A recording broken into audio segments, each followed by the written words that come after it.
भाई हमारे शिवकाल का धाम में एक बड़ी प्यारी बहन और आई हुई है, छुप छुपा के अपने घर से बेचारे अपना इलाज कराने आ रही है।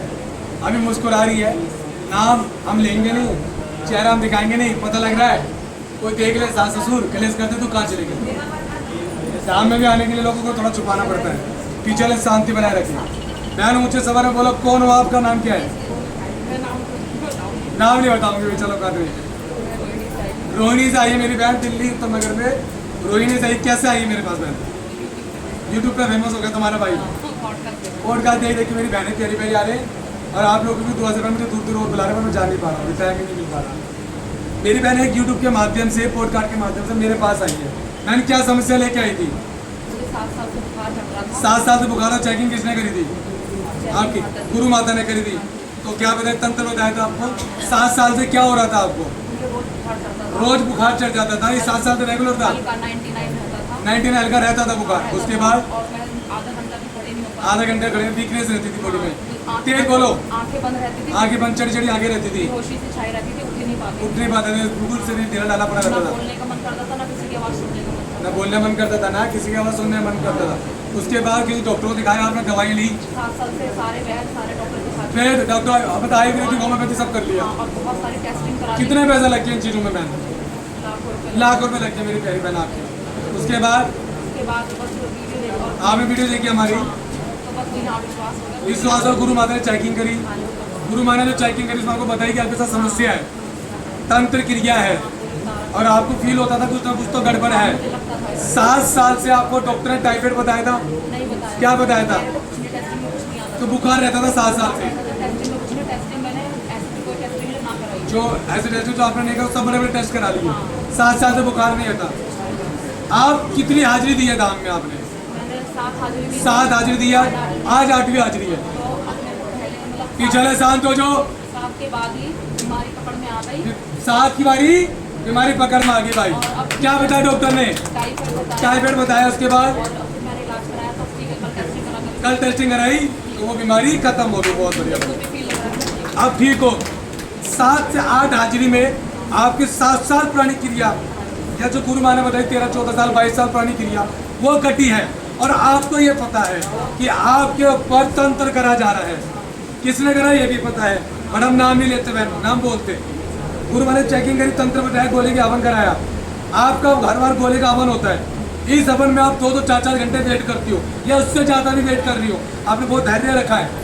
आपने बताया कि आपके शरीर में जो दिक्कतें थी वे दिक्कतें खत्म हुई हैं।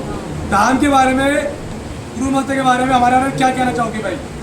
तेज बोलो। मैं ये कहना चाहूँगी कि मतलब इतनी अच्छी शक्ति और पावर मैंने कहीं नहीं देखी। ताली बजा सकते। और चेकिंग भी, चेकिंग चेकिंग नंबर 1 हमारी गुरु माता की। जो बोल दिया ना, पत्थर की लकीर निकल जाएगी।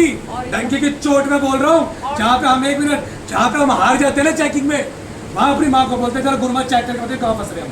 ये सबको पता है धाम के अंदर कि चेकिंग करने में हमारी गुरु माता ही चेकिंग करती है। कभी कभी हमारी ठंड आई भी हमें धोखा दे जाती है ना, कि हम देखते कुछ है और होता कुछ है। छलिए होते हैं प्रेत, रूप बदल लेते हैं, हम समझेंगे भगवान है। तो ऐसे में क्या होता है, जब हम हारते हैं तो हमारी गुरु माँ चेकिंग करती है, वो बताती है ये चीज़ है। तो बहन आपको गुरु माता ने बताया ये चीज़ें कटी। उसके बाद मतलब मैं बिल्कुल ठीक हो गई। बिल्कुल ठीक हो गया। मेरी बहन के ताले बजाओ भाई सारे। ठीक हो, फील कर पा रही हो। 2-2 गोले का वन होता है आपका, 3-3 गोले। कितने गोले का? 2-2 का। पहले हमने कितने गोले का वन करा था? 5-5 कराया। 3-3, अब 2-2 का वन हो रहा है। बहन 400 में बीमारी ठीक हो रही है, तंत्र कट रहा है। एक चीज़ और आप बोल रहे थे बहन, राम कह रहे क्या बोला आपने? गुरु माता हमारे धन क्या बोला बताओ? यहाँ पर मुझे ना मतलब ये नहीं लगा तेज बोलो। लालच है, लालच है। फिर मतलब झूठ बोल के टाइम पास कर रहे हैं। टाइम पास करें, झूठ बोले भी नहीं जाता, सच्चे मन से काम करें। गुरु माता हम लोग लगे पड़े आपकी सेवा। बैठे सुबह से अब तक जब मैंने आपके यहाँ रोटी तक नहीं खाई है, ला के दिखा सकता हूँ। भूखा और एनर्जी नहीं है, ठीक है। सेवा में बैठा हुआ, साधना ले रखी है। बोलने में बहुत एनर्जी चाहिए होती है, क्योंकि साधना में ऐसा होता है बहुत कम बोला जाता है। पर ठीक है, हमें आपको ठीक करना है, क्योंकि काम है, नौकरी है मेरी। मैंने कभी नहीं बोला कि डॉक्टर की बीमारी मैं ठीक कर सकता हूँ। डॉक्टर का काम डॉक्टर ही कर सकता है। परमात्मा ने सबको एक काम दिया है, मेरे को जो काम दिया मैं कर रहा हूँ। वकील का काम वकील ही कर सकता है, डॉक्टर का काम डॉक्टर ही कर सकता है, भगत का काम भगत ही कर सकता, पंडित नहीं कर सकता, पंडित का काम पंडित कर सकता, भगत नहीं कर सकता। बहुत सारी चीज़ों में अलग अलग है। आपने बताया यहाँ की संगत कैसी लगी आपको? माहौल कैसा है यहाँ का? सेवादार सारे सारे सेवादार अच्छे हमारे।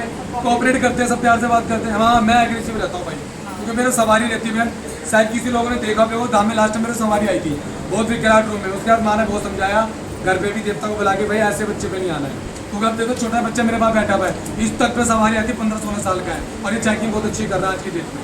देख पाते होगा आप किसी और का भी उतारा करा रहे थे फोटो के माध्यम से। आपकी बहन है, आपको बता दो उसमें भी तंत्र है, क्या था उसको? उसको भी बहुत साल से तेज है। बोलो। वो तो मेरे से भी ज्यादा गई भी थी, उस पे आप किससे ज्यादा परेशान थी? वो ना तो आंखों से दिखता है उसको, ओए होए, और ना ही मतलब वो खड़ी नहीं हो पाती, खड़े खड़े गिर जाती है, बेड पे रहता रहती है, बताओ रेस्ट बेड पे ज्यादा रहती है। अच्छा, अब थोड़ा 19-20 फर्क है। 19-20 वर्ष में कितने हवन कराए उसके नाम पे आपने? 7 हवन कराए। आप कुछ बता रहे थे कि उसके ऐसा लगा कमर में दर्द रहता था, क्या बता रहे थे आप? उसको ऐसा लगा नींद में जैसे कमर में से कुछ निकला है, कमर से कुछ निकला जबकि आप हवन करा रहे हो उसके नाम का, और उसके बाद उसको दर्द नहीं हुआ। कमर में दर्द नहीं हो? दर्द कब से था? बहुत टाइम से फिर भी मैंने पूछा नहीं उससे, लेकिन बहुत टाइम से था दर्द, 7-6 महीने से ज्यादा ही था। कमर में दर्द था, धाम नहीं आई, फोटो से आपने उतारा कराया, और उसको ये फील हो कि मेरी कमर से कुछ खींचा है। बहन आपके एक पैसा का जो उतारा आप कराते हो ना, उसका हम पूरी मेहनत करके देते हैं आपको, क्योंकि देखो धाम में लोग इसलिए आ रहे हैं, उनको आराम पड़ रहा है, विश्वास है, आना पड़ता है। 8 से 10 वाली चीजें काम करना शुरू करती है। आपने 4 से 5 हवन कराए, उसमें कुछ पता नहीं चल रहा होगा, 7-8 होते ही आराम पड़ना शुरू हो गया। मैं यही कह रहा हूँ, 7 से 8 बारी के बाद आराम पड़ता है। ये सोच के बताओ कि एक ही बार में ठीक हो जाएंगे। भाई डॉक्टर के पास भी जाते हैं ना दवाई लेने, तो भी 3-4 दिन की डोज देता है, फिर बोलता है डोज चेंज होगी, फिर डॉक्टर भी दवाई इस तरीके से देता है। वैसे हमारा काम है, अब देवता को दे दिया काम, देवता अपनी तरीके से काम करेगा। आप नहीं जानते आपके घर में कितनी पुरानी क्रिया है, वो देवता ही काम कर रहा है। धाम से लोग ठीक हो रहे हैं, आपके सामने ठीक हो रहे हैं। आप आ रहे हो, 7-8 बारी आप आ चुके हो, आपने देखा होगा चमत्कार, यहाँ की शक्तियाँ आपने देखी है, लोग ठीक हो रहे हैं। और एक चीज और बता दूं, धाम की शक्तियों को कोई भी प्रेत किसी और के प्रेत में घुस नहीं सकता। धाम के अंदर तो तगड़ा बंधन लगा कर रखते हो, आपका प्रेत उसमें आएगा, उसका प्रेत आप में नहीं घुसेगा। आप कितना भी चिपक के बैठ जाओ, कोई माइकल अब प्रेत में हिम्मत नहीं निकल के उसमें घुस जाए। ये टंके की चोट पे बोलता हूँ मैं भाई, और काम कर रहे हैं। प्रेत की करोगे, छोटे छोटे बच्चे लेके आओ, और बच्चे प्रेत घुस जाता, मैं रहता हूँ, गारंटी लेता हूँ। आपके आने वाली पूरी पीढ़ी तक का आराम पड़ेगा, आना पड़ेगा, समय लगेगा, अभी समय जुड़ के रहना है, क्योंकि होली दिवाली होती है, पूर्णिमा होती है, अमावस्या होती है, इन पे क्रिया होती है। आप गुरु जुड़ के रहोगे, बच्चे रहोगे, एक गोला अब तो बिल्कुल ठीक हो जाओगे कि 15 दिन में, 20 दिन में, 1 महीने में एक बार आना है बस। मगर भक्ति रोज करनी है, परमात्मा का नाम जप करना है, उनको बचना है, अपने कुल देवी देवता के स्थान पे जाना है। कोई भी त्योहार आता है, सबसे पहले अपने गुरु के पास जाओ। जैसे हम जाते हैं, हमारा कोई त्योहार आता है, हम पहले अपने गुरु के पास जाते हैं, उसके बाद हम किसी मंदिर पे जाते हैं। वो गुरु हाथ धरता है, आपके संकट काटता है, आपके घर में रौनक लेके आता है। तो गुरु का आशीर्वाद होना बहुत जरूरी है। आपके घर में कोई खुशी आती है, अच्छा कोई माहौल बनने वाला है, सबसे पहले गुरु का आशीर्वाद लो, किसी की हाय नजर आप पे ना लगे, तो गुरु उसी से बचा लेता है। कई लोगों का ऐसे काम हमारे काम से बन रहे हैं, आपने देखा है। ठीक है बहन, ठीक हो जाए बहन जल्दी, और आपको भगवान बढ़िया बढ़िया से आपका आशीर्वाद बनाए रखे, आपके घर तंत्र कटे, माई रानी आपकी कृपा में। बोलो जय श्री महाकाल, जय इसके सारी लेकर। ठीक है बहन, मैं दे दूंगा, जो तेरे को नहीं बता दो कौन सा है, ठीक है ना।